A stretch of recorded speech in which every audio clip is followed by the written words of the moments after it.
Hello and welcome to My Xbox and Me, episode 393. I am one of your hosts, MC Fixer, alongside the one and only Too Fresh Crash. Crash, how are you? You didn't psych me out this time. There's no Matt P. I know. Nobody for you to try and throw me off. I know, exactly. It's just would have thought no Matt P, Who would have thought? Who would have thunk it, eh? No, but do you know what's mad, yeah? We literally spoke on the podcast last week. We recorded on Sundays. By the way, off the top, I'm really sorry to the YouTube audience for the last 2 weeks. It's been a shit show. Absolute shit show. That's on me. I apologize. Anyway, back to this week. It will be there this week, I promise. We literally spoke before the podcast saying how we don't like doing podcasts on Sundays. Yep. Literally, we all agreed. Yep. Matt this week. Yeah, only day I could do is Sunday this week. It's the only day he could do. What is it? I don't believe him. He's like do you know what? I don't even know why. He's not even here. Why am I going to diss him? He's not even here. It's like, I was going to diss him and I was like, there's no need for that fix. Save it when he's here. Exactly. At least just diss the man when he's here. Because when he's not here, there's no need. If you didn't know, this is My Xbox and Me, our weekly Xbox podcast right here on youtube.com/myxboxandme and all podcast services. You can head over to words. I tripped over myself there. You can head over to patreon.com/mcfixer to support the show financially, or when we're live, we now have members and we have a super chat thing. Honestly, I don't know how YouTube works, but if you want to support the show financially, there are many ways. Crash. Fix.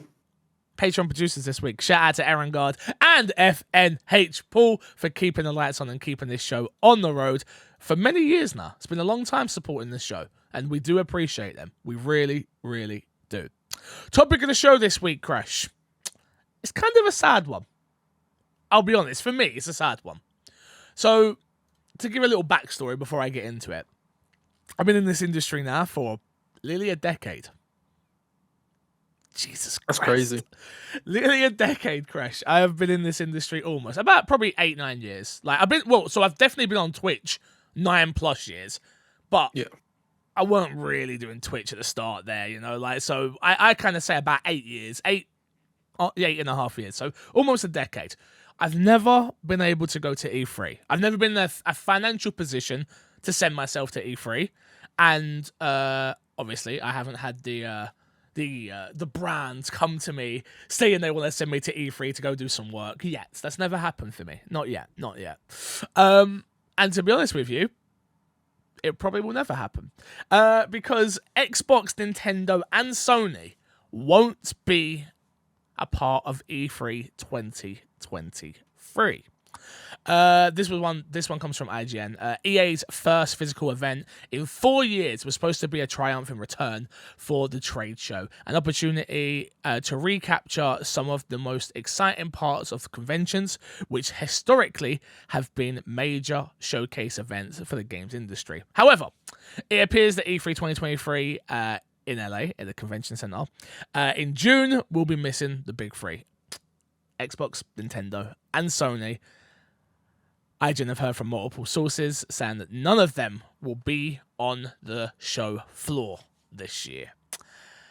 We got a question coming from a Wild Army, and it says, we all kind of saw it coming, but with the big three not even being on the show floor for E3, do we see this as a death blow?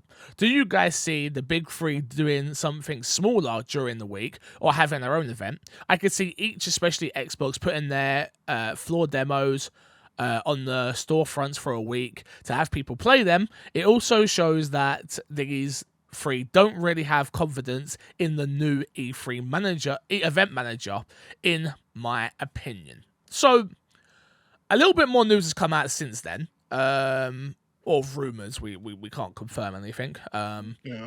I know Nintendo, from what I've read, Nintendo are not there because they have nothing to show. Ultimately, they've come out and said, second half of the year for us, we've got after nothing. Zelda. we've got nothing. Why would we be at this show? And then PlayStation have been skipping out on E3 for a while now. Yeah. and so has Xbox in a way. I was gonna Um, say, like, I'm under the assumption, and I don't think any contradictory information's come out. Xbox is probably gonna do the same thing they do every year. They haven't been a part of E3 for the last couple of years. Yes. Like in any official capacity, they haven't been on the show floor or anything Mhm. like that. They own the the Windows Center or whatever across the street or something Yeah, like it used that. to be the Nokia Arena, didn't it? And now it's the Microsoft. Yeah, it's Microsoft Center or Microsoft Center, Microsoft Arena or something something like like that. Yeah. that.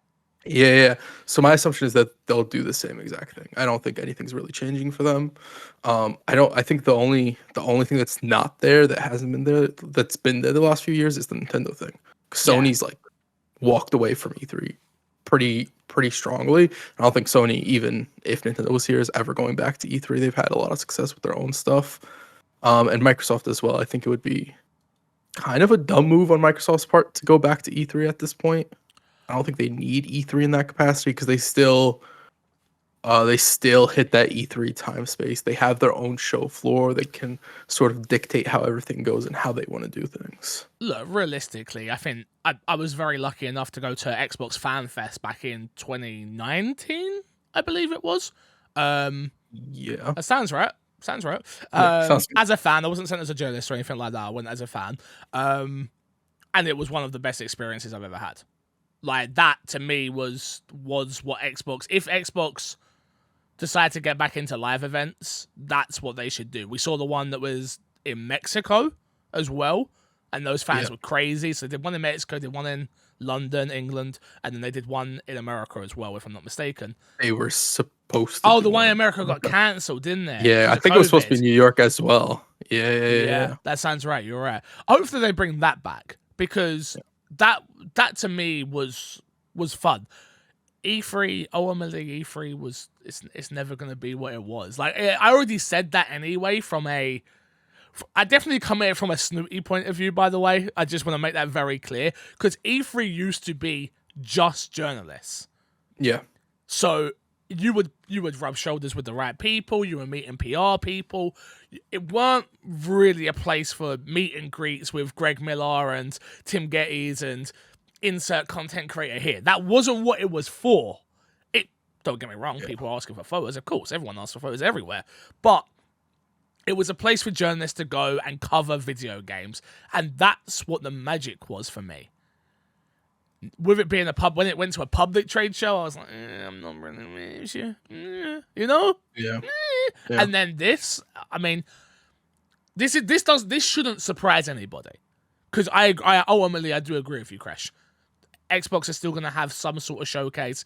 If they get Activision as well, Xbox do not need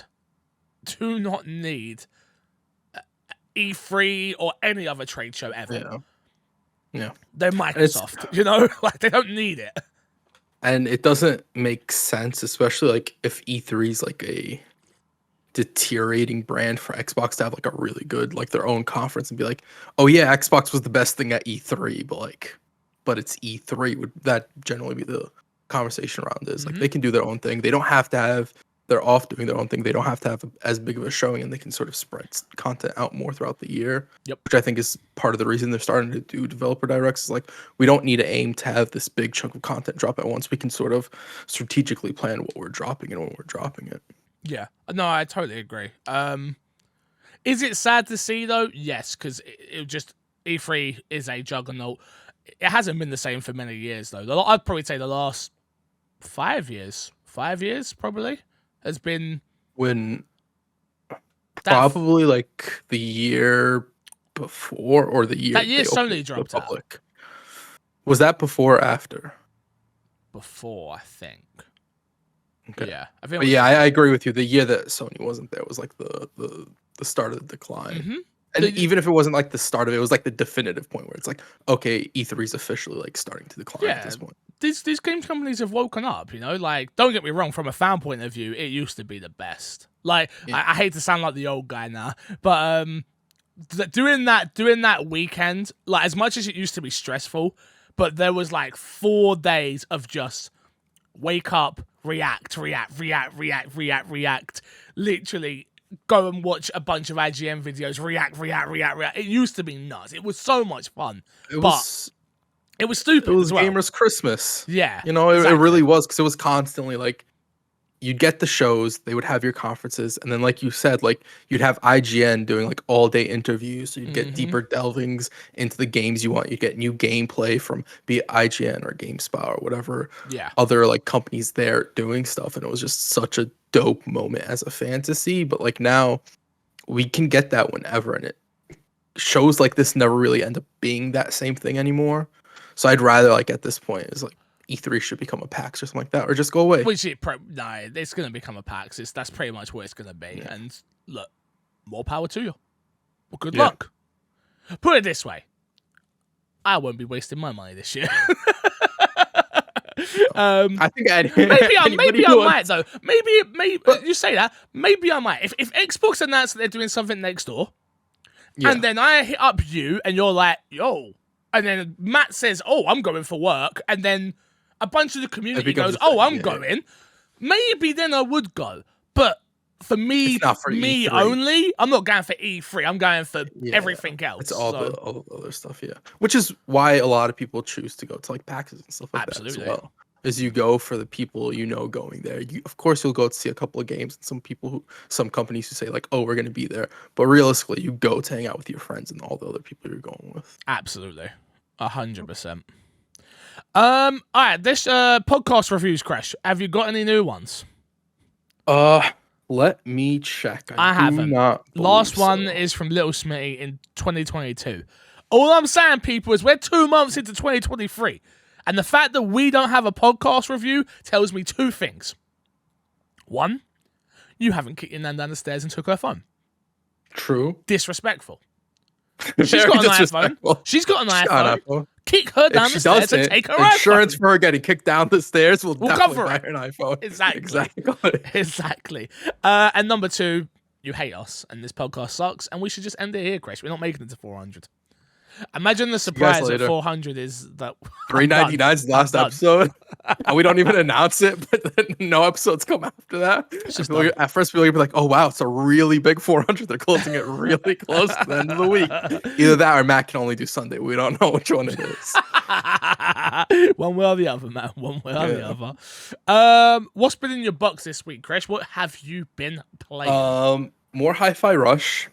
I need to talk about The more I play this game, the better it is. Chris. The better it is. You've played So- it, Fix? I have. I am about, I don't know, 2.5 hours? 2.5 hours in. Okay. I looked it up. It wasn't 6 hours long, so about 12 hours long, 12 to 10 hours long, which is cool. So I did the opening boss, which that whole opening hour is very tutorial-y. It's very Yeah. hand-holdy. It's very learn how to play this game. And then you have that boss at the end. So I beat that boss, and I was like, all right, cool. I got the hangout area. And I'm like, okay, do I like this? And yes, I do. I really like it. It's a fucking good game, isn't it? Can you see why I was like kind of hesitant to say like it would be your type of game? Yeah, I could have It's went like, I one way or wasn't the up- other. Exactly. It is a Yeah. very like it's a different like the way they do rhythm in that game and the moves not being super responsive. It's like Yeah.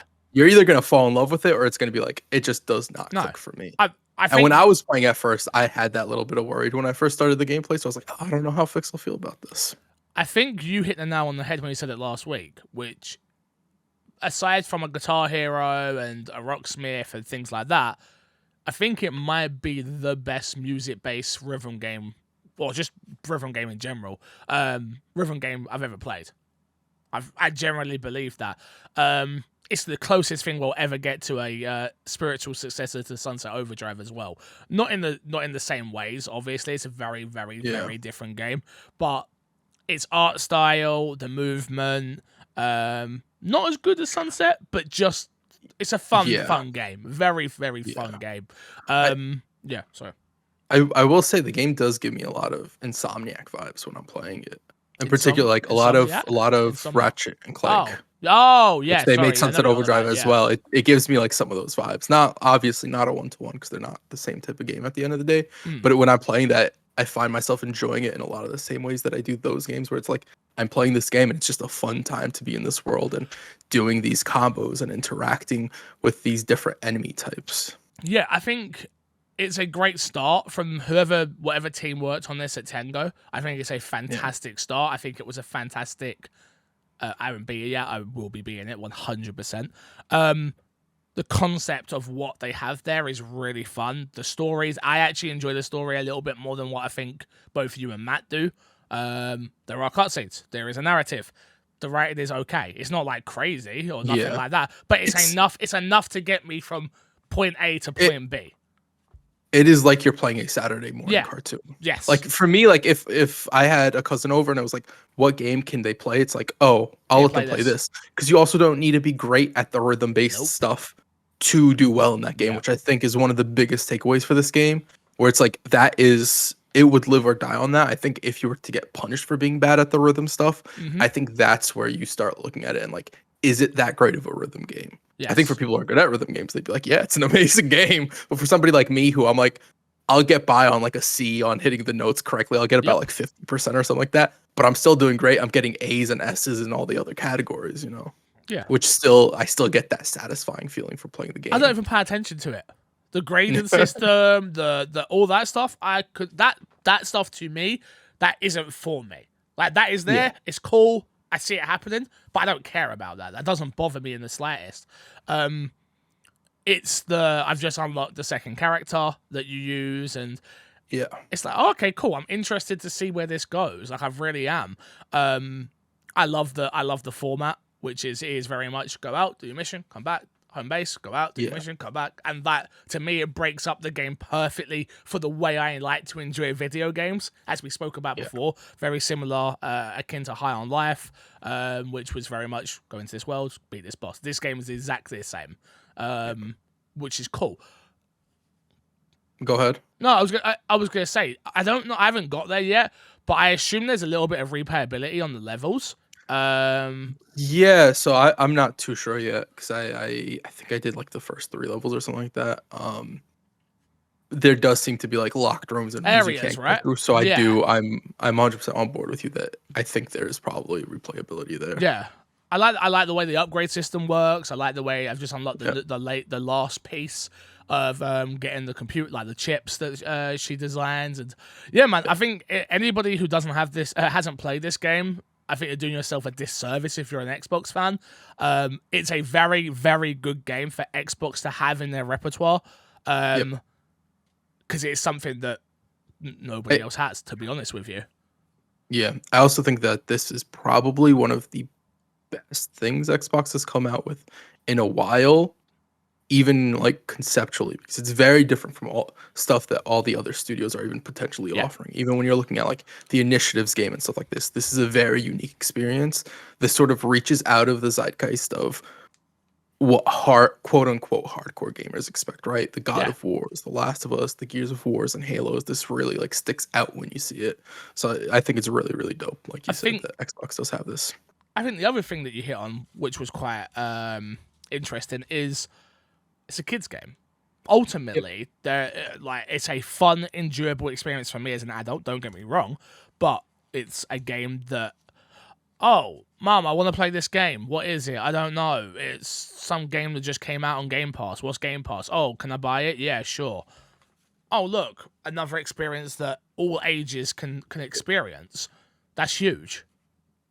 I'm saying this right now. If a second game comes out and it is as well received as this game, I would not be surprised if you get a Netflix TV show similar to Cuphead for this game.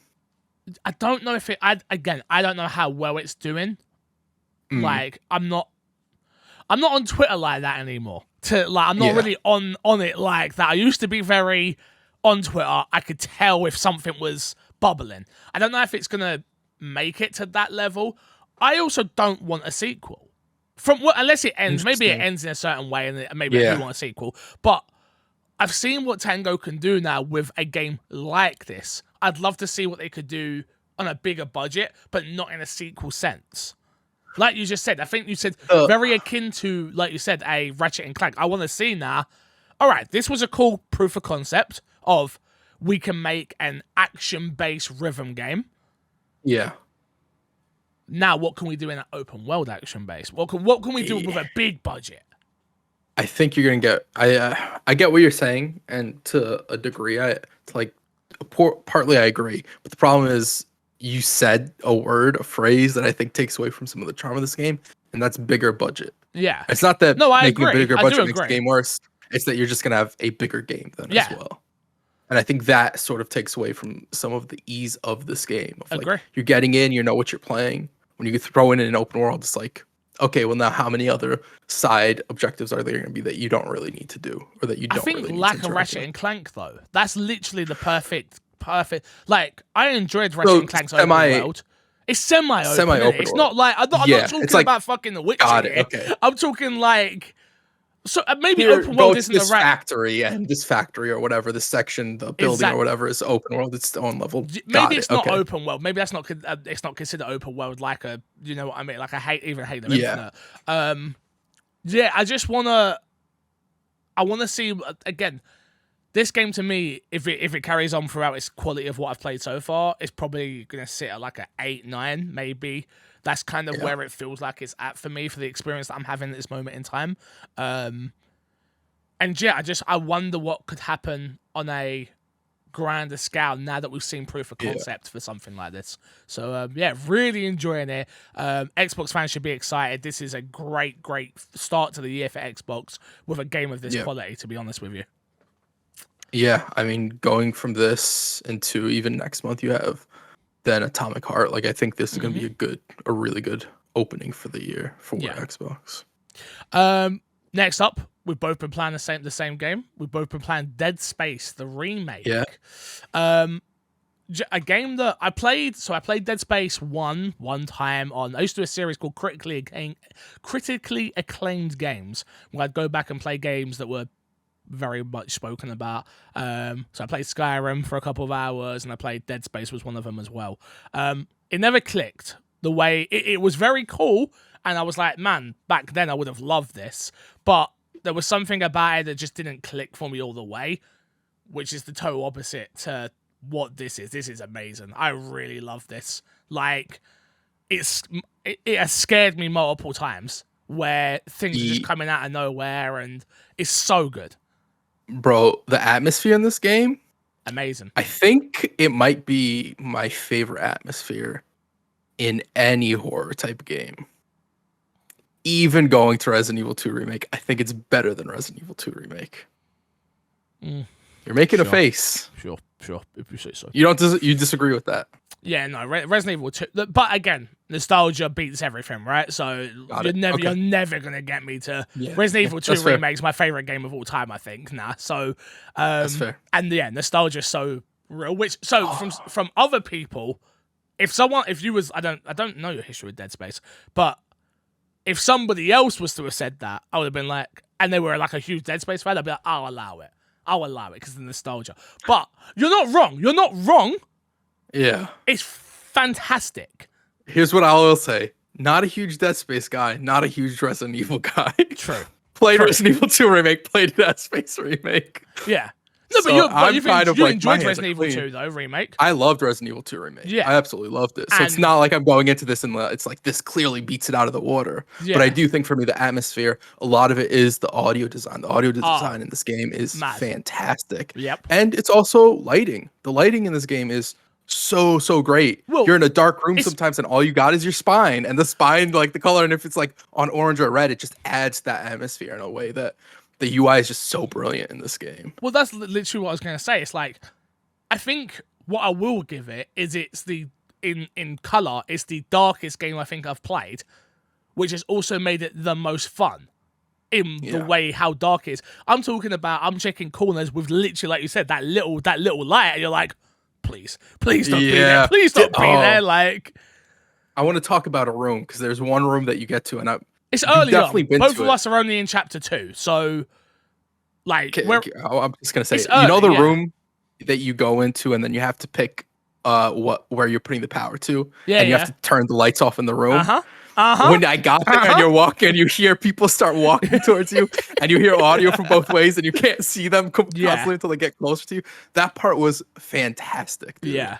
It Well, was 'cause- literally Go You ahead. have that moment where I'm like, I want to lights back up, but I can't. I need to. Yeah. God damn Well, it! when I got there, what I did at first was I left the lights in the room on because I'm like, oh, I'm closing the door. It doesn't matter. I don't need the door right now. And then I tried going, and it's like, oh no, I need to turn the lights Yep. off. And it was just like this oh shit moment. And Yeah. as soon as you do that, you start walking out and you just start hearing people coming. It's such a fantastic portion. And they do that quite a bit throughout, I feel like, all of the game that I've played so far. It's like they give you these little moments to let you know, like, hey, something is about to go down. Yeah. And it doesn't happen immediately. And the audio's so good where you'll hear it for a while and then nothing. So then when it does happen, it's just like, even though you know it's coming, it's still a surprise in a very, very creative way. Yeah, there was also a moment where like there was some dead bodies on the floor that I was like, oh, you're obviously gonna come alive. Let me stomp you out so you don't come alive. Cool. Stomped them out, no problem. Go do the thing, come back, I'm like, oh, I've cleared this area now. I'm Yes. absolutely fine. Did I hear something behind me? Yeah. You're like, oh god, and you start screaming. I'm like, yeah, it's been a refreshing way to play a game, especially I haven't played there was another survival horror game that came out that I didn't get to in the end. There was a third person one. I can't remember where it was. I think it came out last year. Protocol? Might have been. Oh, yeah, it might have been. It might have been. It was Yeah, it was. It was. Yeah, the guy who made yeah. the guy who originally did Dead Made Space. Dead Space. Wasn't it? You're right. It was. I didn't Yeah. get to that one in the end. Just because I heard such mixing things. So coming into this fresh in the new year, and I'm like, yeah, this is really, really good. Like this is really good. Like I'm looking forward to beating this entire game. Yeah, I'm about 2.5 hours in. Interesting story. Again, most of you know I'm not a space guy. You don't really need to be a space guy to be into this at all, to be honest with you, from what I've experienced so far. I've read the important notes, but not the other ones, so I've got a little bit more backstory on the character I'm playing, about his parents, and some other things like that, so yeah. I've read absolutely nothing. Yeah, no, I got text pages. I pressed B right away. Yeah, no, escape rather. There is a couple that are interesting, and it gives you a little bit more context to what's going on in the world.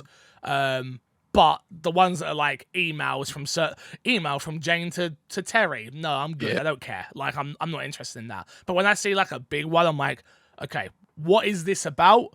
And it gave me a little bit more context on the character and a few other things, which has been real interesting. Very, very good game. Very, very good game. Yeah.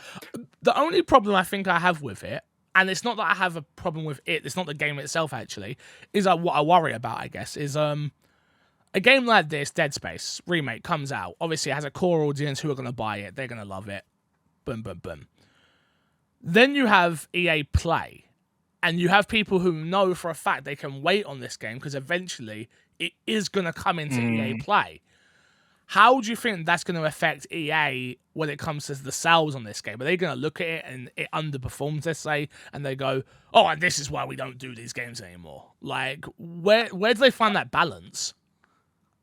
I think they've probably already found the balance, to be honest. Because I think if EA Play was a problem like that we wouldn't see something like the last Star Wars game end up on EA Play or something along those lines. That Star Wars, though, such a big IP. Still, I mean, you view it kind of similar to Game Pass, right? Does Game Pass stop games from selling?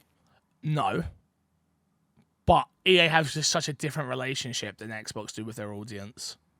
Sure, but do you know people who have EA Play constantly? Do you know everybody? Not anymore. Not everybody has EA Play. That's exactly. True. So I do think there is. I get your concern, and I think it's a very valid concern. But people also raise that same exact concern for Game Pass. Yeah. And you're more assured with Game Pass, but I don't think EA's really made a mess of things as of late. Right? They haven't done a big bad move where I'm willing to give EA the benefit of the doubt for something like that. Not to say I'm going to give EA benefit of doubt with everything, but for something like that, I'm sure they're a very money focused company, as we know, with the microtransactions they've done in the past and stuff like that. I'm sure they got the financial side of this situated. Even if they are taking this as a loss, this could be something where okay, we're going to take a loss for this, but this is generally a bump for our company as a whole, regardless. Yeah. Fair enough. If the quality of Dead Space carries on throughout to the end, which I assume it will, would you like to see a Dead Space 2 remake? Yeah. Oh, absolutely. Yeah. They've already I don't know if you follow the studio on Twitter, but I think they've tweeted out something to the effects, or there's been articles going out. I know I've seen it on Twitter that they already have some plans for what they'd like to do with Dead Space 2. So I would be shocked if the way this is being received, unless, like you said, sales aren't right and EA is looking at it like, hey, we haven't made enough money off this. I'd be surprised if Dead Space 2 at least doesn't get remade. About Dead Space 3, a lot of people have been wanting redo, similar to like how you've been with Resident Evil in the past. Some With people 5 and wanted that with 6 Dead and Space. 7 and 8. Yeah. We'll see where that goes, but I'd be shocked if we don't get a Dead Space 2 remake at some point. Okay, fair enough. And then the last game I've been playing, I've been playing Red Dead Redemption 2 roleplay. So I haven't got too much to say about it. I just want to say Red Dead Redemption, what a damn game. Just the little stuff that I have been doing too. Why are you putting faces? Like, why? Why are you putting faces? Oh, game's old, I know. But when it has mods in it, it's different, all right? Do the mods stop your horse from running into a tree? I haven't had a horse run into a tree. I got kicked in the face twice. Oh, okay. Yeah, it wasn't good. Well, It wasn't good. maybe they fixed the biggest problem with the game. Dude, honestly, playing this, I was just like, I can't wait for GTA 6. I cannot wait for GTA 6. Like, forget the roleplay stuff aside, just GTA 6 The as a game? whole. Because playing Red Dead, I'm sitting there, obviously, my character's got nothing, he's currently digging in the ground, and I'm walking through this mud, and it's leaving a trail of all the steps, and then I've gone fishing, and I've cast a line, and the wind has blown the line along, and I'm just like, bro, this game's 5 years old. And you gotta remember, I've been on GTA 5. So ultimately, it isn't the most mechanically sound game anymore. It's like a 10-year-old game, something like that, right? GTA 5? Is Yeah. it just 10 years? I mean, is it longer than that? Damn, I'm old, Crash, I'm old. But ultimately, it just got me really excited for GTA 6. It got me really excited for Rockstar to see what Rockstar really have done with engines and mechanics. And yeah, I'm so excited. It is just shy, well, just over being like a 9-year-old game. I think Okay, it's 9 years old in like yeah. 3 months. So less than Yeah. 10 years. But yeah, I mean, I'm not surprised like it's hitting you like that because there's a big difference between GTA 5 to Red Dead Redemption. And Yeah. I don't know how, I assume there'll be a bigger difference from, I actually don't know if there'll be that much of a difference, but it will be apparent because most people will be focused on GTA 4 to GTA 6. I'm just thinking if they put what we have currently in Red Dead into GTA now, it would be like, ooh. So yeah, I'm so excited for GTA 6, dude. So I excited. think it's gonna be good. Yeah. I'm very, very interested to see what they do with it. I think for me, the biggest thing will still be how do they change the shooting and the movement, and I don't think they'll change it at all because that's what GTA is at the end of the day. And even if they could, they might look at it and say like, yeah, we could, but we might lose the identity of GTA. And would that be worth it to get somebody like me on board with the game? Probably not, because GTA is huge. So Honestly, they could do anything, and the shooting would they could do anything. That game's still selling crazy. So I'm just I'm very, absolutely. very excited. I think it was just an excuse for me to talk about GTA 6 among us, Crush. Yeah, I think so. Yeah. Let's jump into what's been in this box. Jesus Christ, I've had a shit show this week. You're all over the place today. Yeah, we are recording at like 8:30 in the morning, so you know. This week's dashboard, this week's news. First up, reports Microsoft 343 Industries to switch to Halo. Jesus Christ, let me try again. It's been a bad week. Yeah. Report Microsoft 343 to switch Halo to Unreal Engine, and they're focusing on multiplayer. And the report has detailed how 343 Industries is reluctantly, Restructuring. Fuck! It's been a bad week. The Halo franchise, following recent Microsoft layoffs, reportedly at least 95 developers were affected by the cuts. I want to let everybody know this has nothing to do with dyslexia. This is just me tired and Not starting my day well. I could have just left it to the dyslexia. And nobody would No, question I'm not letting that happen. I'm not letting that happen this Got week. it, All right. got it. Notably, Halo is moving to Epic Games' Unreal Engine. Sources familiar with the Halo Infinite development have reported that its engine split space caused many issues for developers due to its aging code. This includes the delay of multiplayer modes like Extraction and Assault. The first project built on Unreal will be Project Tatanka, a codename game being developed by both 343 and Certain Affinity. Originally, Tatanka was believed to be a battle royale mode for Halo Infinite. 343 has also paused the active development of campaign-style story content for the time being. Developers were prototyping and pitching new Unreal-based Halo projects, but many of those developers have been cut.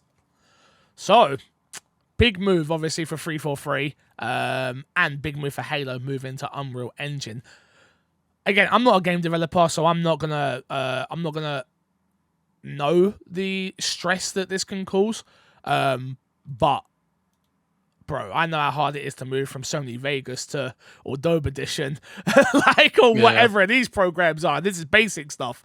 I imagine most people learning when they try to get into game development used Unreal, right? That's like probably the industry standard, or is it not? When you're learning at first, Unreal's definitely probably one of the options, but I know a lot of people also learn with something like Unity as well. Yeah, okay, yeah. So Unreal's definitely, but Unreal has like student versions and stuff like that. So I'm sure there's a lot of people who do learn with Unreal as well. But I think the big thing with this is that Microsoft or Xbox and 343, Halo specifically, notoriously had a lot of contractors working on the game.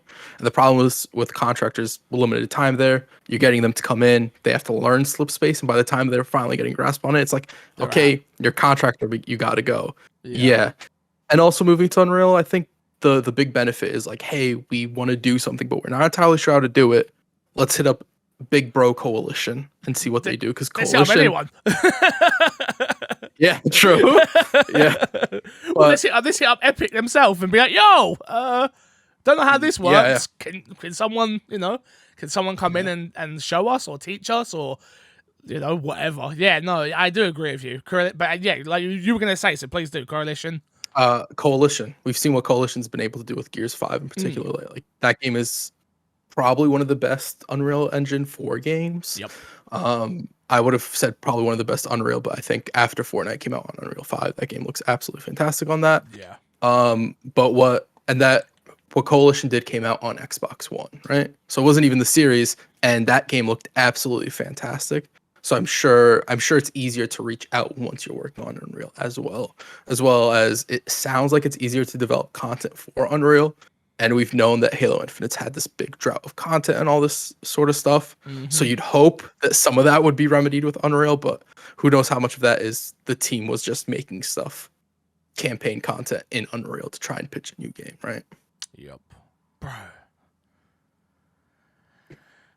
Can you believe it? Halo Infinite didn't pan out. Yeah. Forge mode's great. Forge mode's great. I'm sure. Campaign was great. Multiplayer was great. It still didn't pan out. Next up, Star Wars fans, hold your lightsabers close to your chest because Star Wars Jedi Survivor delayed to April 20. It's not 2023. It's April 20. It's 23. Jesus Christ, numbers. April 23rd. April 23rd. April 23rd. God damn it, I'm struggling this week. Developer Respawn Entertainment and publisher Electronic Arts shared on Tuesday that Star Wars Jedi Survivor is being delayed 6 weeks to April 20. That's a 28. I was about to say, like, the article and the title say two different things. I copied the title from the website from Windows Central. So maybe I didn't. Maybe I'm wrong, but I'm pretty sure I did. It's been delayed 6 weeks to April 28th, 2023. The game was previously slated to launch on March 17th, receiving a new trailer and release date at the Game Awards 2022. Quote, in order for the team to hit the Respawn quality bar, provide the tip. But yeah, it does say that. provide the team the time they need, and achieve the level of polish our fans deserve. We have added 6 critical weeks to our release schedule for Star Wars Jedi Survivor, which will now launch globally on April 28th. Respawn wrote on Twitter. Okay. This is sad news, but good news. I mean, is the it game's sad? going to come out as polished as possible. Yeah, I was actually looking forward to this game. No. Whoa. I'm looking forward to it as well. I'm looking forward to it. But I'm also okay with it being delayed. Oh, don't get it twisted. I'd rather it be delayed and we get a better product than it come out earlier. But still a little sad. Oh no, not in a negative way, not in a takeaway from it. There's plenty to play. I'm good. there is plenty to play. That's very true. Honestly, this month, next month, and even March is still has a good amount of games coming out. Yeah. So it's not that we'll be without games for sure. Exactly. Next up, EA reportedly cancelled single-player Apex game set in the Titanfall universe. According to a new report, a single-player game set in the Titanfall and Apex Legends universe has been cancelled by EA. The game, codename Titanfall Legends, was in development at Respawn Entertainment by 50 developers. Reportedly, EA will try and find new positions for these developers, though they will be laid off with severance if this is unable to do so. This news comes after EA recently cancelled both Apex Legends Mobile and Battlefield Mobile, as well as delayed Respawn's upcoming Jedi Survivor game to April 28th. Yeah, a little bit of reshuffling going on over at EA. I feel like it's going on everywhere right now in our industry. Yeah. You're seeing it, obviously, you're seeing it over Xbox, you've seen it at EA, you've seen it. Literally, every games company right now is reshuffling, restructuring, and reconfiguring what their catalogs look like and what they want to do with the rest of not only this year but moving forward. Kind of sad to hear any sort of Respawn game get cancelled, but yeah, it also tells me that the quality wasn't where it needed to be. Yeah, it's also like Respawn's already working on Respawn's working on 2 Star Wars games, if I'm not mistaken. I believe so. There's this one, and then there's an FPS as well. Mm-hmm. So I could see that they're like sort of looking at everything that they're doing, and it's like they're not going to drop the Star Wars game for sure, right? Because that'll sell whether it's a great game or not. Yep. And it's a Respawn FPS, so I imagine it will be a great game. Mm-hmm. It is unfortunate because I do know a lot of people want more from the Titanfall universe. But I also don't think that for people who wanted Titanfall 3, that this would not have been Titanfall 3. Yeah. I don't know if you would have had a wall running and all the other goodness you want from a Titanfall game. But it is sad to hear, and I think this pushes the possibility of ever getting a Titanfall 3 even farther out of being a reality in the near future. I don't think that will happen anytime soon. I'm okay with that. Titanfall 2 was so good, bro. Titanfall 2 was amazing. Amazing, man. I was there day one for Titanfall 2. For sure. No comment. Moving on.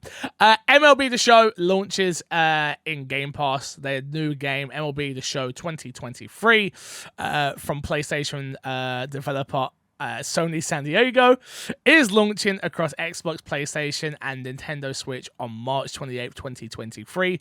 Like the prior 2 entries, you'll be able to play this one in Xbox Game Pass. I used to get excited by this. No, you like it, yeah, bro. Yeah, I don't know. It still makes me smile when I see Sony San Diego, Xbox Game Pass. Yeah. Huh. So you can play nice. Even though we all know that Sony did not want to do this. This was 100% MLB saying, you're putting it. This is happening. Like the sports day, and stop it. Yeah. Last piece of news. It's kind of an old piece, but I think we should still talk about it. Leaked Suicide Squad screen shots appear to reveal live service game with Battle Pass. So yeah, this got leaked over on 4chan. I've seen the image. We spoke about it a little bit in the Discord. If you're not part of the My Xbox and Me Discord, go and join it. How's it making you feel, Crash? Like, we're both excited. We were both excited for this game. I'm still excited. Okay. We haven't seen what it pans out to be. We haven't seen if it's actually a live service game, because the Battle Pass doesn't necessarily indicate it's a live service game, right? Because No. like to me, if there's not like they're releasing new characters, once they're like we're releasing new characters, that's like okay, it's a live service game. If you're giving content for people to grind and a reason to play and get skins and all that stuff, Yeah. I'm not against it. I know a lot of people are talking about like, oh, it looks like there's multiple types of currencies, and it's like you're playing an RPG with multiple different types of characters. So that doesn't mean a whole lot to me either until we see what those currencies are, because those could just be like weapon upgrades, skill upgrades, all this different character skill points, and all this stuff. As a man who played Gotham Knights, Okay, well, no. What does WB Montreal have to do with whatchamacallit? It doesn't. We're not doing that. It We're not doesn't. doing that. Ultimately, it doesn't. You're right.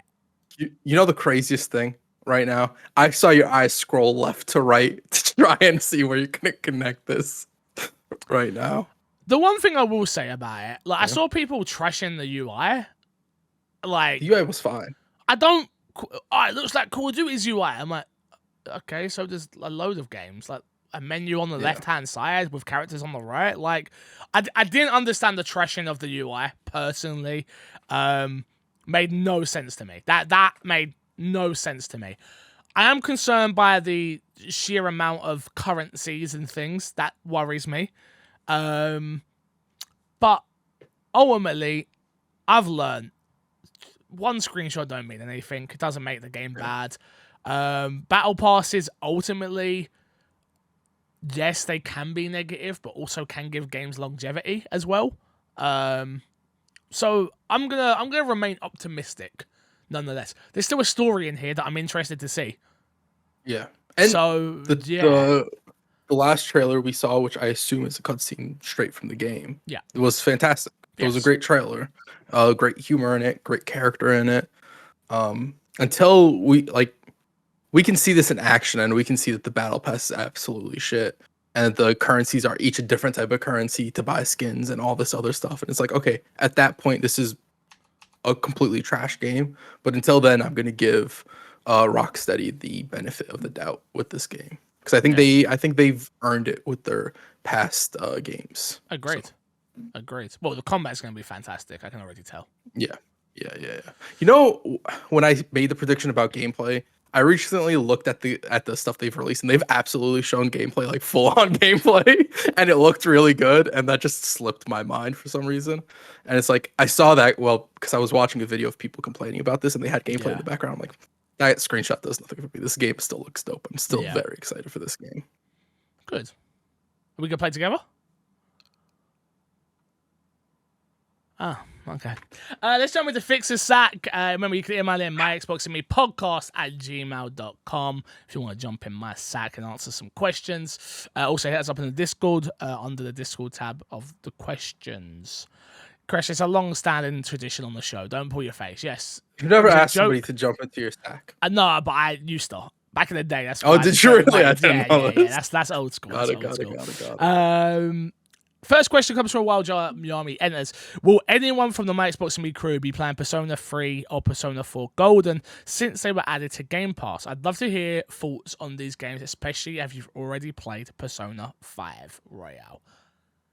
I've downloaded both on my Xbox. Can I ask you a question? Why bother? Bother? Because I wanted to just prove that there was a download done. Got it. Okay. When these got announced, I did it. I respect that. Because I want them to know that people have downloaded it. You know they can see if people have played it. I know, but it makes me feel better. Okay, I did my bit. I did my bit. Not pressing you anymore. That's fair. As long as you acknowledge it, that's fair. I downloaded Persona 5 as well. I did my bit. Nah. Persona 3, absolutely not. Persona 4 Golden, maybe once I retire.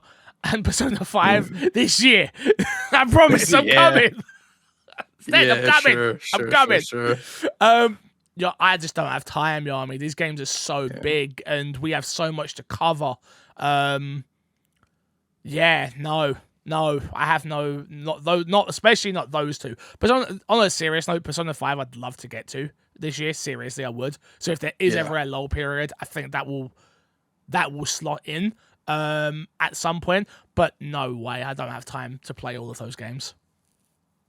Yeah, I want to play both of these games. I was actually almost going to start one of them. I asked two friends. One of my friends said start with Persona 3 because I asked which one I should play. And I had another friend that said there's been a rumor forever going around that Persona 3 is getting remake. It's getting a remake. And then he also mentioned that there is a modded version of Persona 3 that mixes the two versions because portable and a definitive edition or the original one have different levels of content, and there's a Okay. mod out there that mixes the best of both of them as far as I'm aware, something along those lines. So I need to look more into that to decide how exactly I want to play it. I think I'll give it until the next Persona event is, which I forgot exactly when they do it in the year, but they do have their yearly Persona convention or whatever. Yeah. So I'll wait until then before I make a decision on it. Fair enough. Yeah. Fair enough. Next up from Origin Cookie Man, who says, at the end of last year, Xbox delivered a 1-2 punch combo of new IP releases in Pentiment and High on Life. Then, with recent Shadow drops, the Extend combo 1-2-3 and released Hi-Fi Rush. Now, with a notable first-party RP due to release in the coming months, Feb, Atomic Heart, that's not first-party, March, nothing, April, Minecraft Legends, May, Redfall. My question is, how long can they maintain this monthly first-party release rate before dropping the combo? How can anyone else compete with this release schedule? So just to clarify, High on Life, not first-party, either. Yep. And Atomic Heart, not first party. Both exclusive. No, Atomic Heart isn't. High on Life exclusive, but will eventually come to PlayStation. We know that for a fact. They've all come out on Game Pass, but they're not first party IPs. Got it. Yeah, but isn't Atomic Heart exclusive? No. Oh, okay. I thought it was exclusive. No. Just coming to Game Oh Pass. yeah, it comes out to PlayStation. Yeah. You're right. Just coming to Game Absolutely Pass. correct. Yeah. Would have known Fix No stuff about Xbox. Oh, look, bro. I'm not. People think generally, yeah. People think that I've lost touch. I have not. I'm still out here. I've become very busy. Yeah. But yeah. I still keep up on my shit, man. I still keep up on my shit. The combo's already ended because it never started. When it comes to first party, we had Pentiment, and then we had Hi-Fi Rush. And then we'll have Minecraft Legends, and then we'll have Redfall. Look, ultimately, I think I would love to get Xbox to a place where they were releasing a first-party exclusive in Game Pass once every. I think to not be greedy, once every 3 months would be good. Yeah, I think their pacing right now is really good. I think March is supposed to. They technically have something for March as well with Elder Scrolls Online, correct? Yes. Yes, I think their pacing right now is really good. You had Pentiment into High on Life, into the next thing they do, which is Minecraft Legends, into Redfall, and then you also have Elder Scrolls Online, which is multi-platform. You can do that with what you will. And then the next the next thing that they're releasing is Starfield. So I think regardless, I think they have a really good pace. But I don't think they have a year every month pace. And then I also think with competing, when you're talking about competing with first parties, it's not necessarily how many you put out, but the draw that those get. It's the quality, right? Yeah. It's got to be the quality. Quality over quantity all day long. The best thing they've released as far as the zeitgeist of gaming, I feel like has been, at least from my time online, has been High on Life. Yes. It's the one that I've seen get the most talk about. I've seen it. I said High on Life. I didn't even mean High on Life. Oh. Although High on Life definitely is up there as well. I think High on Life. But I meant from first party, not even exclusive. Oh, okay, aspects. sorry. Hi-Fi Rush. Yes. The amount of people I've seen praising that game and talking that game, even people who aren't Xbox people, as far as I've seen online, they've been very onto that game. Whereas with Pentiment, it's I've seen it get critical acclaim, but not that same type of love, right? So I think we'll see where it goes, but I think Xbox has a pattern down, and I don't think hitting a monthly one is necessarily what they have to do. I do think they need some big quality ones there, but even then, I think Xbox is doing fine as they're doing right now, right? Absolutely. I just don't. I'm sure it isn't meant to come across like this, but it does feel like a loaded question because it's very. When are they gonna drop? It's well, no, they don't. they need to get into a healthy release schedule. And games are hard to develop and things are going to slip. But that's why I say that once every three months, if we got an exclusive once every 3 months of the same quality as Hi-Fi Rush, which who knows what Minecraft Legends will be and who knows what Redfall will be. Not everything's going to be for everybody. Like Pentiment, Yeah. I had no interest. It doesn't, not even in the slightest, but that doesn't stop it from being a 10 out of 10. Yeah. So, yeah. And how can anybody else compete with this release schedule? I don't think anybody can. And I think that's what Xbox are going for. When in terms of, if they can get an exclusive out once every 3 months for the next how many years, I don't think there's any game studio out there that can compete on that level when it comes to release and stuff. But when it comes to quality, Xbox is still not the place to go for your AAA, big budget, story driven, graphically driven games. They're not there yet, and that's still what the hardcore gamer wants. That I'm still sitting here waiting for Xbox to be able to compete with, and I say it on this podcast way too often, and people are probably bored of it, Last of Us and Uncharted. Like those two games specifically, because those are big series that have now had critical success outside of gaming as well. Like, whether you like it or not, the Uncharted movie did decent, and there are people out there that enjoy it not from a gamer's perspective. And I think that's what Xbox need to start doing. They need to start building. They've got to start building IPs that are bigger. They've got to get the games right first, but then I want them to go bigger than just gaming. I think they went bigger. We had the Halo TV show where they showed Master Chief's ass. Yeah. Yeah, he slept with an alien. It was crazy story. They dropped the ball so hard with that, especially after watching Last of Us. It's like you could go back and you look at Halo, and it's like, how do you drift this far away from what should have been like one of the first big video game adaptations as far as getting serialized? Dude, I feel like you ain't got to tell me. I'm a Resident Evil fan. True. They get it wrong every time. Very true. Every time. And then they had the audacity to come out the other day saying, oh yeah, we want to make a sequel. Hell no. Ain't nobody want to see no sequel. You want to know the problem with Resident Evil is that the material just does so well regardless of if it's good or not. I think the fans are just that like dedicated to it. Yeah, we're fucking idiots. We go to the cinema and watch this shitty film, and then they go, wow, let's make money. Yeah, let's do it again. Might as well. It keeps making money. They go and they support it, and it's so niche that you don't get like the negative headlines popping up that often. That they're like, oh, people must just love it. Nah, they're definitely negative headlines. I've read a few, so. Yeah, but you read them because you're a Resident Evil guy. They don't come out like I've like TV shows like the Halo stuff. Even when I stopped watching, I kept like finding headlines for it. I've never seen a negative headline for a Resident Evil TV show. No, the films, not the TV show. The films. Oh, the films are like the Netflix one. There's a new. No, you're so behind. Okay, I'm so out of it. Yeah. No, bro. There was a new film that come out not too long ago. Like, wow, I didn't even know this. Yeah. I knew there was the Netflix stuff. It had the big guy from Umbrella Academy in it, and no. yeah, you missed this. I know this. There was a whole film that came out, bro. It was promising. It had like a really good cast, and it was still shit. Yeah, it has. They tried. Unfortunate. Yeah. Last question this week, because I forgot to watch the trailer for the other one. Jesus Garcia says, with the critical success of Hi-Fi Rush and Pentiment, the idea of major Xbox studios such as Obsidian and Tango making smaller games that go straight to Game Pass allows them to really stretch their creativity muscles without too much risk.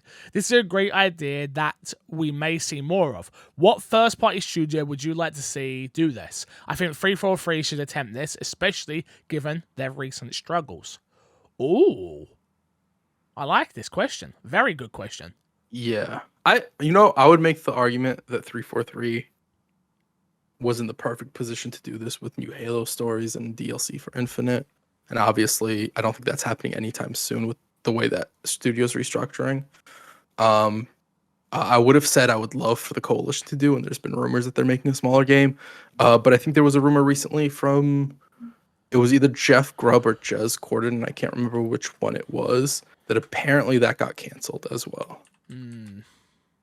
So that's a big disappointment. I think the problem with some of these smaller games is when you're in a time right here where like tech's going down, it's like, what are you going to cancel first? gets cut. You're going to cancel the smaller game, right? Yeah. Because the bigger game's guaranteed to draw more money in and more hold people's attention for longer. Fortunately. Yeah, I'd love to see the correlation do something outside of Gears. Always. Yeah. I've said this multiple times on the podcast. I'd love to see what they could do. Mainly on a new IP, if I'm being honest with you. I think I love Gears. Gears is my I think Gears is my favorite franchise in the whole Xbox ecosystem. It's the reason I fell in love with Xbox. It's the reason I fell in love with online gaming. It's the reason I fell in love with competitive gaming, going back to my MLG days and trying to get on leaderboards like that. Like, Gears is a beloved franchise for me, so I never want to see that go away. But I would love to see that studio make something, because they've got the gameplay when it comes to like cover-based shooters. Like, imagine like something that isn't as fast-paced as Gears, a little bit slower. I think that would be cool. I want them to go into like a completely different direction. I don't want them to even make a third-person shooter. I just want to see like, what can they do when they go into a different genre of game? Because I think they are a talented enough studio from what we've seen to really knock it out of the park. Interesting. Yeah,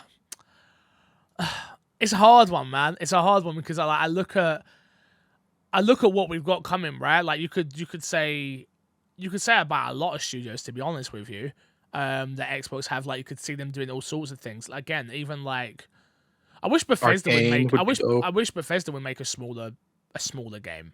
Like, obviously they're known for making Fallout, Elder Scrolls, but a smaller game. I'm sure there's a team in there that are like, I need to make something else. Yeah, I mean, also like technically the smaller version of Bethesda games now, Obsidian's making them, which is they're still like 40-hour games, and like you could argue they're not really small. No, but in comparison, smaller, yeah.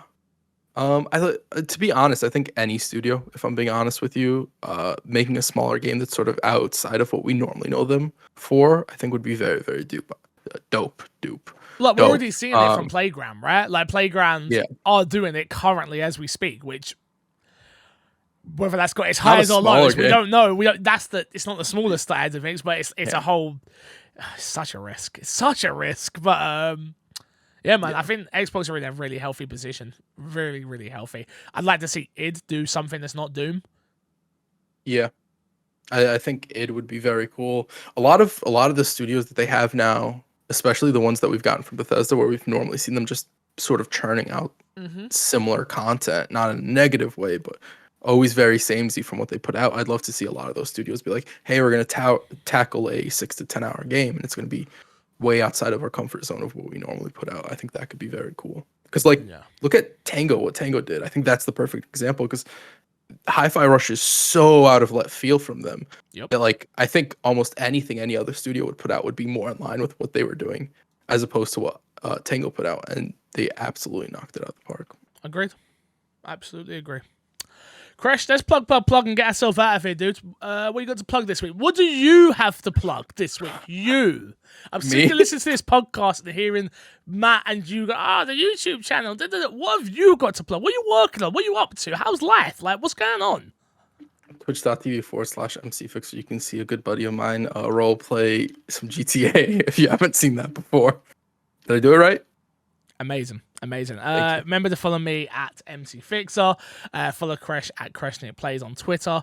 Bug him on Twitter to come back to streaming. I miss him streaming. I miss being able to look on Twitch, but what are you doing? And they'd be like, let's play this. And just jumping into a Discord call. Bug him, everyone. I need you all to bug him. We don't care if his life doesn't match up for it. We just tend to bug. Don't bug me. Bug him, please. Please tweet him to start streaming again. I miss it. Do you miss it? Do I miss it? I don't know. Maybe. Different podcast. You'll never know. We'll talk about it later. Until next time, we'll love you, leave you. See you all later. Keep being amazing, and good boy.